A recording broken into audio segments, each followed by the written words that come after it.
አሁን የበዛው ትግስት እንዳለመቻል መንግስት ለውጡን ወደፊት መውሰድ እንዳለመቻልም እያስቆጠረውና ችግር የሚፈጥሩ ሰዎች ከዛ ትግስት ሊማሩ ሳይሆን ሌላ ነገር እንዲሰሩ እንዲዘጋጁ እድል የመስጠትም ነገር ሆኗልና አምባገነኖች ህግ ከሚፈቅድላቸው ላይ ይጠቀማሉ። ህግ ከሚፈቅደው በታች መጠቀምም ደግሞ በራሱ ስህተት ነው ይያምናል። ስለዚህ ህግን በአግባቡ መጠቀም በሚያስፈልግበት ጊዜ መጠቀም ለለውጡ ወሳኝ ነው ብዬ አምናለሁ። ሌላው ነገር ምናልባት ከዚሁ ጋር ታይዞ የክልል መንግስታት ማበጥ በደንብ ይታያል። የክልል መንግስታት በጣም ማበጥ እና በግልጽ እኔ እንደተረዳሁት የማዕከላዊ መንግስቱን መገዳደር ትንሽ ከስርዓት የወጣ ነገር አለው። እሱ ሌላ ተግዳሮት ነው። እሱ ትልቅ ተግዳሮት ነው። እሱም ልክ መያዝ አለበት። ማዕከላዊ መንግስቱ በደንብም የተከበረ በደንብም የሚሰራቸው ስራዎች መሬት ድረስ የክልል መንግስታቶች ታች ድረስ አውርደው የሚሰሩ የሚቀበሉ መሆን አለባቸው። አሁን ግን ለስርዓት አልበኝነቱም አንደኛው ምክንያት የሚመስለኝ በዚህ ባለፈው ስርዓት ውስጥ ተጠቃሚ የነበሩ ሰዎች አሁን ደግሞ ያንን የተነጠቁ አካላት ያንን ነገር ለማስቀጠል የነበረውን ጥቅማቸውን ለማስቀጠል በጣም ትልቅ ስርዓት አልበኝነት እንዲፈጠር አስተዋጽኦ እያደረጉ ነው ብዬ አስባለሁና እዛ ላይም አንዱ ችግር እሱ ይመስለኛል። እና መንግስትን አቅመቢስ አድርጎ ለማሳየት አይችልም፣ ለውጡን አይመራም በማለት ሀገሪቷን ወደ አጠቃላይ ትርምስ ለመውሰድ የሚመስሉ እንቅስቃሴዎች አሉ። ስለዚህ የማዕከላዊ መንግስት በትክክልም እንደሚችል ህግና ስርዓትን እንደሚያስከብር በደንብ ማሳየት አሁን የሽርሽር ጊዜው የጫጉላ ሽርሽር ጊዜው ለሁላችንም አብቅቷል። ሁላችንም ስራ ላይ የምንገባበት እና ተቃዋሚውም የሚችለውን እያንዳንዱ ዜጋ የሚችለው መንግስትም የሚችለው ሁሉም ተቋማት ለውጡን ከፊት አስቀምጠን የቱ ጋር ነው ምን ደርሰው ብለን ሁሉም ኃላፊነቱን መወጣት ያለበት ጊዜ ነው እንጂ የትግስትም የሁሉም ጊዜ እንዳለፈ ይሰማኛል። አሁን ይሄን አንዳንድ ነገሮች ሲጠቁም እኔ በተስፋ የተሞላው ሰው ነኝ። በተስፋ ሙላት ውስጥ ሆኜ ነው የምናገረው። ይሄን ባለመቻል ውስጥ ሆኜ አይደለም የምናገረው። እንደምንችል በማመን ነው። ለውጥ ማምጣት እንደምንችል በመተማመን ነው ማደርገው። በተስፋ ሙላት ውስጥ ሆኜ እስካሁን አሁን የመጣንበት መንገድ ምናልባት አሁን ያሳካ ነው ውጤት ብዙዎቹ ሰዓት ስለሌለ አልዘረዘርኩም እንጂ ቢዘረዘር ምናልባት ያለ ማጋነን በ10 ዓመት ውስጥም በአንዳንድ ሀገሮች ውስጥ የማይከወኑ ሊሆኑ ይችላሉ። ነገር ግን ኳሊቴቲቭ የሆኑ ነገሮች ስለሆኑ እንደዚህ አንድ ሁለት ብሎ ቆጥሮ በደንብ ለማስረዳት ግን የተመቹ ስላልሆኑ ለውጡን በደንብ የመረዳት ችግር አለ። እሱን በደንብ ግን ማስረዳት አሁን ደጋግሞ ማስረዳትና የቀረውን መንገድ ርቀት ደግሞ በግልጽ ማመላከት ተገቢ ይመስለኛል። እንግዲህ መፍትሄው የሚመስለኝ ቅድም እንዳልኩት በነገራችን ላይ የተናገርኳቸው ነገሮች ችግሮቹ ሲገለበጡ መፍትሄ ይሆናሉ ብዙዎቹ። እንዳው መፍትሄው ከተባለ አንፃር ለመጥቀስ ነው እንጂ ያልኳቸው ነገሮች ለምሳሌ የህግ የበላይነት የማስከበር ችግር አለ ከተባለ የሚሆነው የህግ የበላይነትን ማስከበር ነው። መፍትሄው አንዱ እሱ ነው። ከመንግስት ይልቅ እኔ ወደ ህዝብ መምጣት እፈልጋለሁ። ህዝቡ ላይ በጣም ጥቂቶች በሚጋግሩት እንጀራ ላይ የመሳተፍ እንጂ አብሮ ጋግሮ የመብላት ባህል ብዙ የለም። በብዙዎች በጥቂቶች መስዋዕትነት ለውጥ የመጠበቅ ነገር አለ። ዜጋው ምን ያህል ፓወርፉል እንደሆነ ምን ያህል ሉዓላዊ ዜጋ እንደሆነ አውቆ የየራሱን አስተዋጽኦ አድርጎ ለውጤት ለመብቃት አለመሞከር ያለው ቁጭ ብሎ የመጠበቅ ነገር ያለው ደግሞ ጥቂቶች ደግሞ ዶክተር ኪንግ እንደሚሉት በጎ ፈቃድ የሌላቸው ሰዎች ሰዓትን በአግባቡ ይጠቀማሉ ይላሉ። በጎ ፈቃድ ያላቸው ሰዎች ግን ሰዓትን በአግባቡ አይጠቀሙም፣ ቁጭ ብሎ ያሉ። ስለዚህ ሰዓት ጊዜ ራሱ በጎ ፈቃድ ከሌላቸው ሰዎች ጋር ያብራል ይላሉ።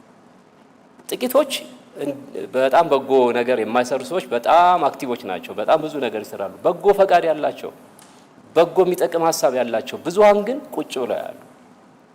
ስለዚህ ብዙሃን የሚሰሩትን ነገር መንግስት በደንብ አድርጎ ማስጨበጥ ያስፈልጋል።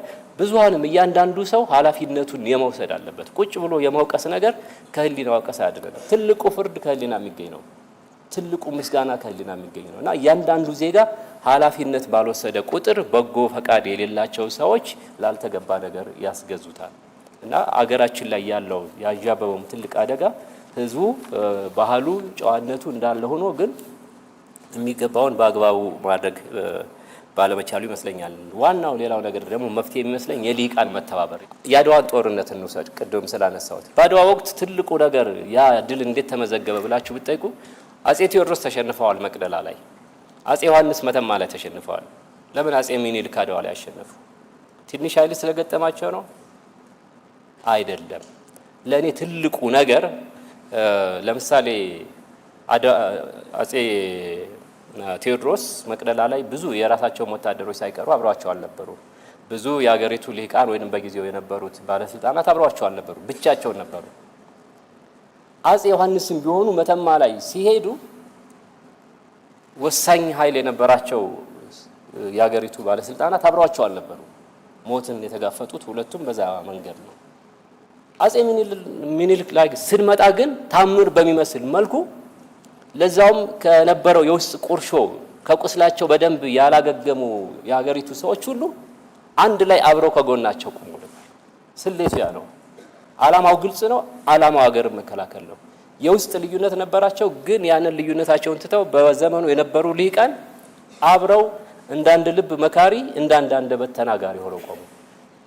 ዛሬ ድረስ የምንኮራበት ድል የመጣው ያ ውጤት የተመዘገበው በዚህን አይነት መተባበር እንደ ዓላማ ሰንደቅ ከፊት የሚታይ ግብ አስቀምጦ ተንቀሳቅሶ ባንዲራን ተንቀሳቅሶ ምን ማሳካት እንደሚችል ከመቶ ዓመት በፊት የተፈጠረው አድዋ ምስክር ነው። ስለዚህ በሉዓላዊነት ላይ በዜጎች ሉዓላዊነት ላይ ሁላችንም እንስማማለን። ልዩነቶች ሊኖሩን ይችላሉ፣ ችግሮች አሉ፣ ግን በዚህ ግብ ላይ መስማማት እንችላለን። ሁላችንም እጅ ለእጅ ተያይዘን ዴሞክራሲን እውን ማድረግ ማለፍ አለብን። እሱን እውን ካላደረግን ከሞት በላይ ሞተናል። እሱን እውን ካላደረግን ሰዎች አይደለንም። እሱን ካላደረግን የኛ ሰው መሆን ብዙ ትርጓሜ ያልሰጠውምና ከዛም የበለጠ ነገር ህልምም ሊኖረን አይገባም። እኔ የሚሰማኝ ነገር ሀገሬ ታላቅ ከሆነች እኔ ታላቅ ሰው ነኝ። ለምን ልጆቼ በታላቅ ሀገር ውስጥ ይኖራሉ። ሁሉም ሰው የወለደ ሰው ያውቀዋል። እንደወለደ ለልጆቹ ነው ታላቅ ነገር የሚመኘው። ትናንት በነበረ ቁርሾኛ በመከራ ውስጥ አለፈ። ዛሬን በአግባቡ መሄድ ካልቻልን ደግሞ ነገ የኛ ልጆች በመከራ ሰርጥ ውስጥ እንዲያልፉ እናደርጋቸዋለን። ስለዚህ የታላቅነት መገለጫው ደግሞ ለታላቅ ሀሳብ መኖር ነው። ሰውን ታላቅ የሚያሰኘው ሀሳቡ ነው። ሀብቱም ንብረቱም ስልጣኑም አይደለም። ስልጣን ላይ ያልነበሩ የታላላቅ ሀሳብ ባለቤቶች ዛሬ በዓለም ላይ ይታወቃሉ።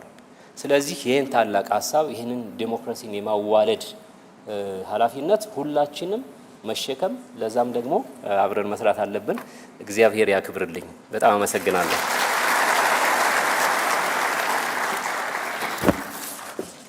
እንዲያው በዚህ ርዕስ ወረቀት አቅርብ ተብዬ ስለተጠየቅኩ ነው እንጂ በእውነቱ ስለ ሰላም በተለይ ባለፈው አንድ ዓመት መባል የሚገባው ሁሉ በግልም በአደባባይም ተብሏል።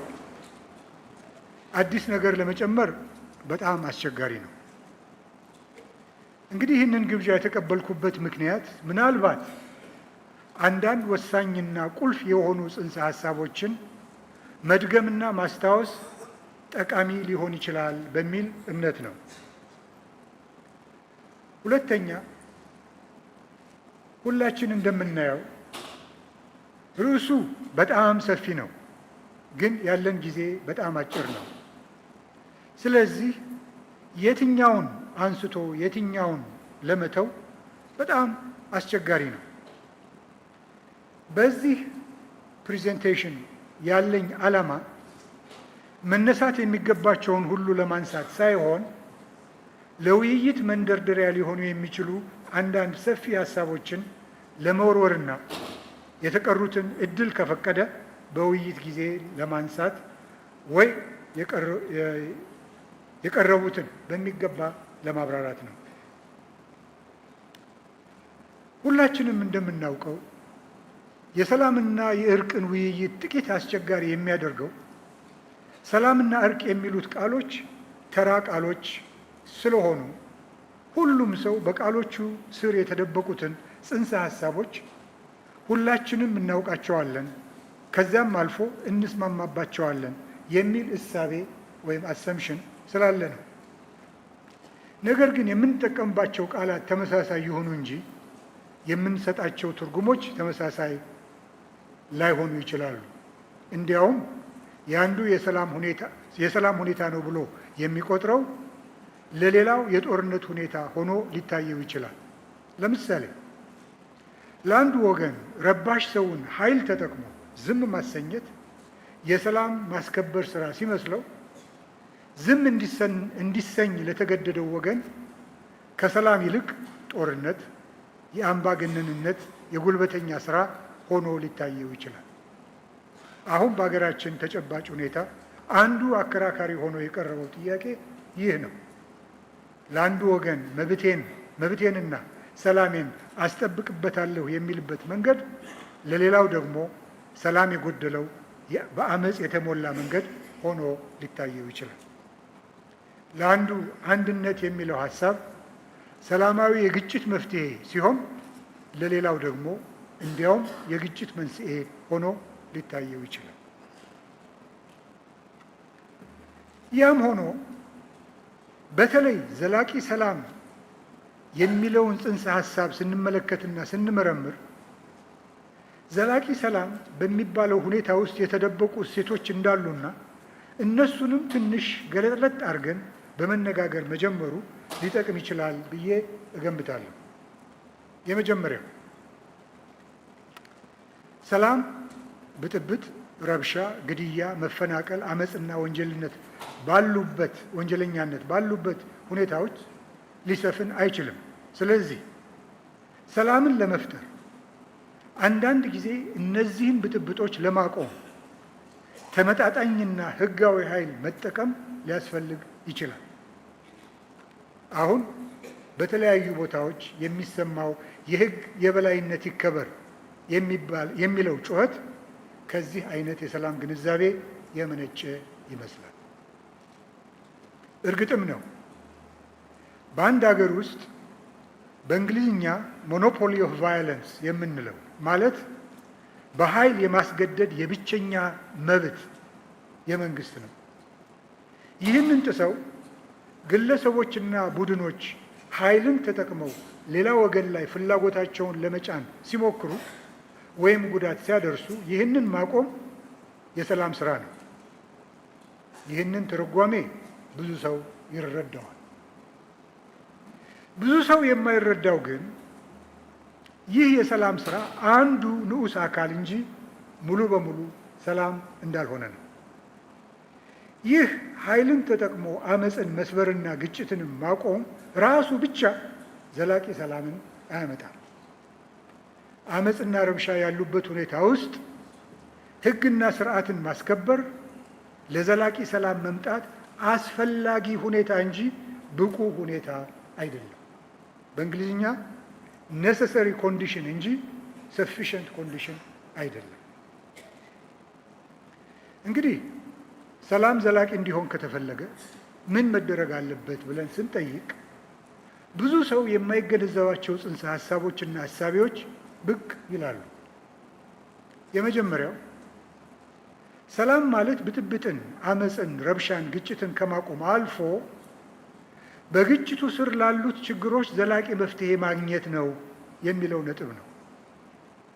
ይህን ሀሳብ ትንሽ በተን አድርገን ስንመለከተው ወደሚከተሉት ግንዛቤዎች ይመራናል።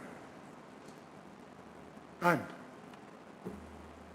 ግጭት ከሰማይ አይወርድም። ግጭት ከመሬት አይፈላም።